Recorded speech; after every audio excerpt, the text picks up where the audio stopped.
Here's chapter 1 practice test with the multiple choice pulled out, but we're going to do it without a calculator. These numbers are sort of pre-manufactured, so you can do that if you can do some mental math.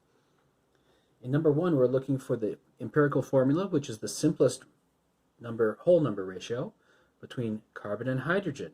What do we know? We have 88 grams of CO2 and 36 grams of water. The molar mass here is 44, which means that we have 2 moles. The molar mass here is 18, which means we have 2 moles. However, it does not mean that the empirical formula is C2H2. To make 1 mole of CO2, you need 1 mole of carbon. To make 2 moles of CO2, you need 2 moles of carbon. However, to make 2 moles of H2O, you need 4 moles of H, because you need double the H's. One of these only makes half of those. 4 of these are needed to make 2 of those. So you must have a ratio in here of 2 to 4, which is 1 to 2. Number 2, I want the mass percent. Percents are part over total times 100. The total mass is here of the powder. What is the mass that's due to this sodium bicarbonate? That's our mystery number. Let's go looking for that. What else do we know? We have 0.089 liters of CO2 created at STP. Now that looks like a random number, but these numbers are all made so that you can do it without a calculator if you can do some mental math. So let's see if this number relates to 22.4 liters per mole at all. Let's just push the decimal over and let's see if that's a whole number ratio. And you know what? With a little experimentation, we find that 22.4 liters, 4 sets of them, or 4 moles of CO2 would be 89.6 liters, or basically the same thing. So, if we had 4 moles of CO2, it would be 89.6. But I don't. I have this small number. Right. You have 1,000 times less liters. So you have 1,000 times less moles, fewer moles. This number is off by 3 decimals. So this number is off by 3 decimals. And we have 0.004 moles of CO2. Now, according to the balanced reaction, one of these is made from one of those, so I also have the same number of sodium bicarbonate. Here's my 1-to-1 ratio.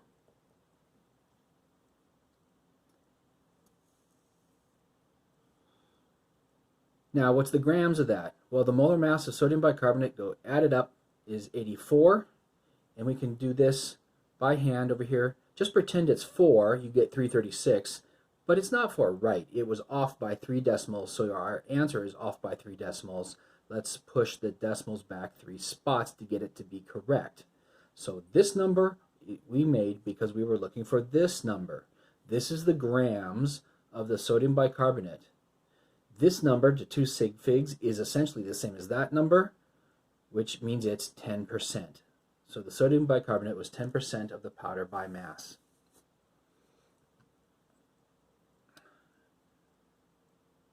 So, in 3, they heated this to a constant mass and it has some unknown number of H2O molecules in it. If they heated it and heated it until they got a constant mass, what they did was they dried it out. So all the missing mass is due to the missing water. So 25% of the mass was due to the water. Now, there's no such thing as half a water molecule. If you break it up, it's not water anymore. So what we're looking for is masses that are multiples of 18 grams per mole. Let's pretend we had 1 mole of this whole thing, in which case, since the molar mass is 111.1, we would have had 111.1 grams of the salt. And if we had 1 water molecule, we'd have 18 grams of the water, which means the total would be 128.1, which means the mass percent of water would be 18 per 121, part water over total of the whole thing. And that is just roughly 10%. That's clearly not it. Let's move on. Let's try something else. What if we had 2 moles of water? That would be 111.1 plus 36 is 147.1. So the mass percent of water would be 36 over 147.1. That sounds a lot better, but let's try to verify that with some mental math. So what we could do is say, well, 25% is 1/4. So what's 1/4 of 147.1? Is it something like 36? Well, let's move the decimal over here for a moment and call it 14.7. And then I'm going to just talk about the 14 part. I'm going to ignore the 0.71 for a moment here. 14 over 4, or 1/4 of 14, is 3 2/4, which is 3.5. But remember, I cheated the decimal over, so it's not 3.5, it's really 35. Now, that is ignoring the 7.1, so there's 1/4 of 7.1 also. But anyway, it's a little bit above 35. I bet it's about 36. And remember, we only have to get in the ballpark of a multiple of 18 because we're only looking for whole water molecules. So you know what it is? I think it's that. And in fact, then I did it for real, and it's 36.2. So that's one way to do it. Also, we could say, well, let's divide it up. What's 10% of 147.1? It's 14.7. So what's 2 sets of 10% for 20%? 2 sets of 10% is 29.4. And then we're looking for half of a 10%. What's half of a 10%? Well, half of a 10% is 7.4. So here's my 20%, and here's another 5%, and here's 25%. And I realize these numbers are slightly different, but we're just looking for something in the ballpark of 36, and both times I got something pretty close. So you know what? This is basically 25% of that, and we have 2 waters used. What's an empirical formula? The simplest whole number ratio of a chemical formula.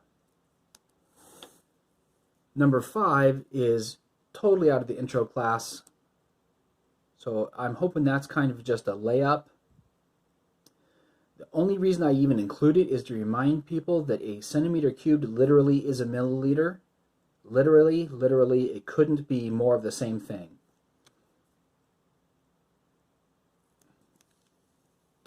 On this graph, the best absorbance is here, and I'll bet that distance here is about the distance to there, that mark there. And that must be 600 if that's 700, so then that would be 400. So the best is 400 nanometers, and the worst is about 500 nanometers.